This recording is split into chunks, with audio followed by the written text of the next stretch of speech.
আচ্ছা, রবিবার বিকেলে পান্থপথ সেল সেন্টার অডিটোরিয়ামে দুর্নীতি বিরোধী জাতীয় সমন্বয় কমিটির আলোচনা সভায় সংগঠনের সাধারণ সম্পাদক সারোয়ার ওয়াদুদ চৌধুরী বলেন, স্বচ্ছ ভোটের পরিবেশ ছাড়া নির্বাচন চায় না সাধারণ জনগণ।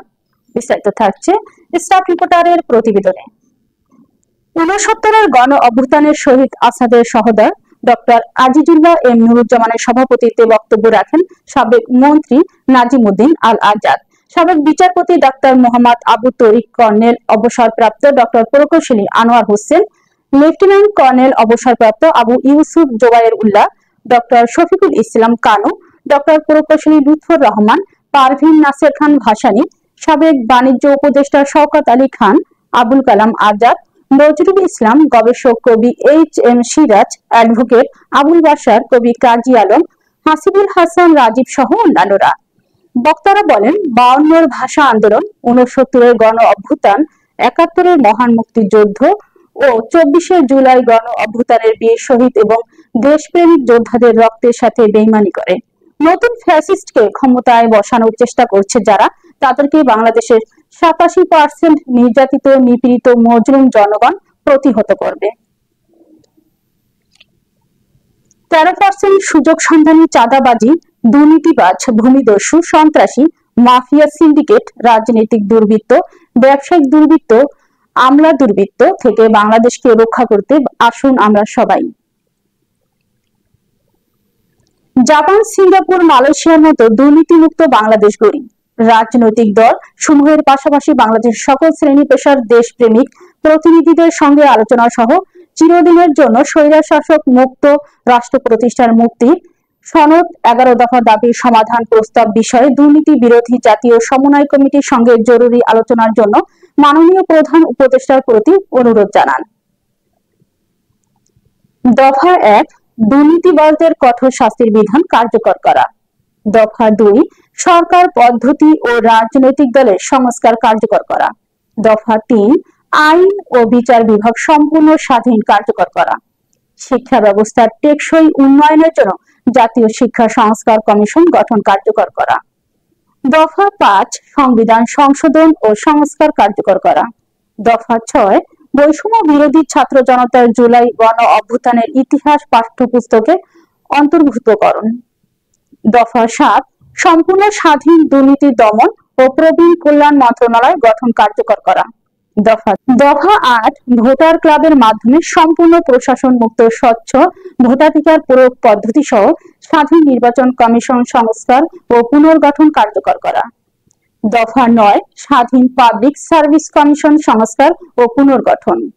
দফা 10, রাষ্ট্রীয় ব্যাংক ও আর্থিক প্রতিষ্ঠান সমূহ দুর্নীতিমুক্ত করা সহ ব্যবসায়ীদের শীর্ষ সংগঠন এফবিসিসিআই কে বিশ্বমানের গঠন ও সংস্কার কার্যকর করা। দফা 11, গণমাধ্যম সংস্কার কমিশনের মাধ্যমে মাফিক সিন্ডিকেট মুক্ত গণমাধ্যম কর্মীদের অনুসন্ধানী সাংবাদিকতার জন্য প্রয়োজনীয় সুযোগ সুবিধা ও নিরাপত্তা নিশ্চিতকরণ। পরিবর্তন করে দিবে 10 কোটি টাকা সাধতে ছিল আমাকে, যে তোমার জীবনে কিছু করতে হবে না, তারপরও এই ডকুমেন্টস গুলো তুমি কোনো জায়গায় পাবলিশ করো না। আমি বলছি আসলে আমি যদি মরেও যাই, যেহেতু আমার মা বাবা ভাই বোনের সামনে আমাকে আমার মা বাবা ভাই বোনকে পিটিয়েছে, তো আমি আসলে সুষ্ঠু বিচার চাই। প্রধান কারণ হলো আমাদের দেশের রাজনৈতিক সিস্টেম।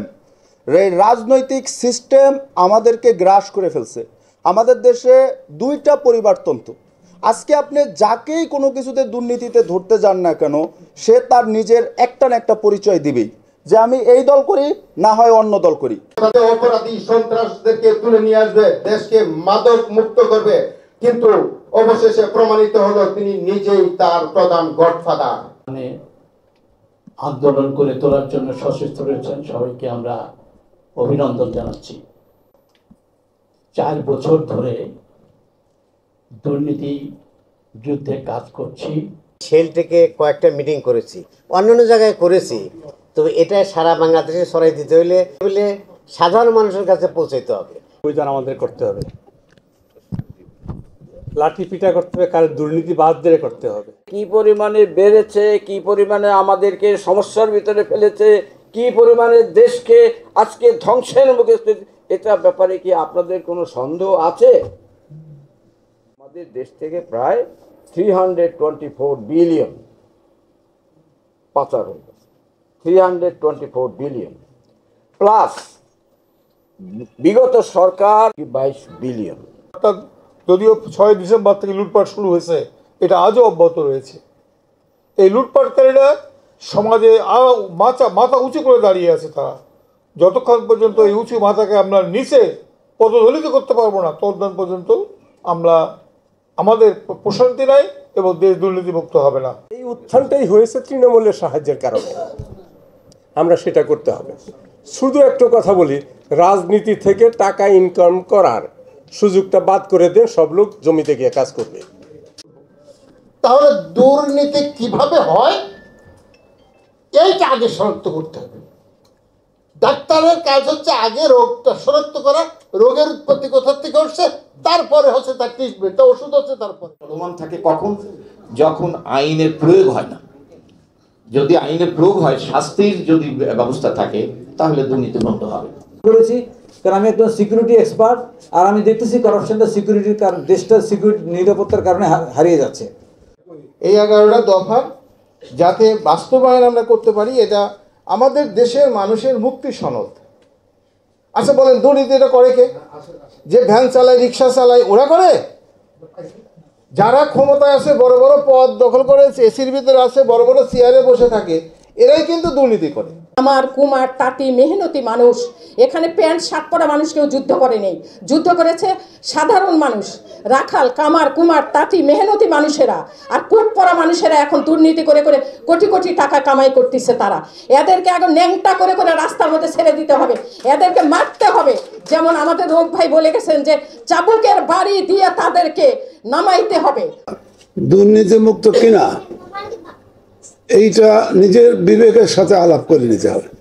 আমাকে প্রাণনাশের যারা চেষ্টা করতেছে তারা কিন্তু এই দেশেরই মাফিয়া গ্রুপের কিছু লোক।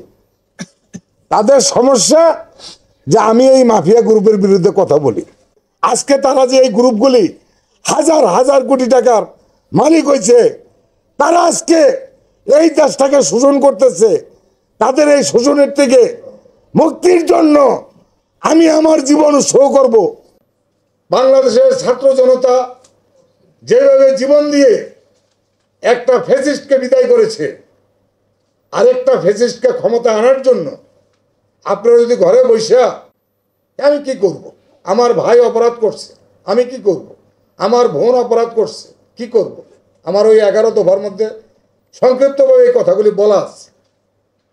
আমার বাপ অপরাধ করছে, আমার বাপকে বলি পাঠা দিতে হবে। তাইলে এই রাষ্ট্রে, এই সমাজের মধ্যে মানুষ বলবে যে সারওয়ার চৌধুরী নীতির সাথে আপোষ করে নাই। আমার বউ অপরাধ করছে, আমার বউকে ক্ষমা করা যাবে না। আমার ভাই অপরাধ করছে, আমার ভাইকে ক্ষমা করা যাবে না।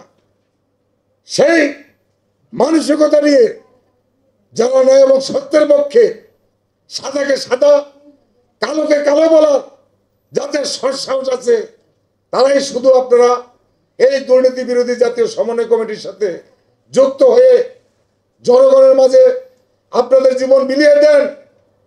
জনগণের মুক্তির জন্য আপনাদের জীবন বিলিয়ে দেন।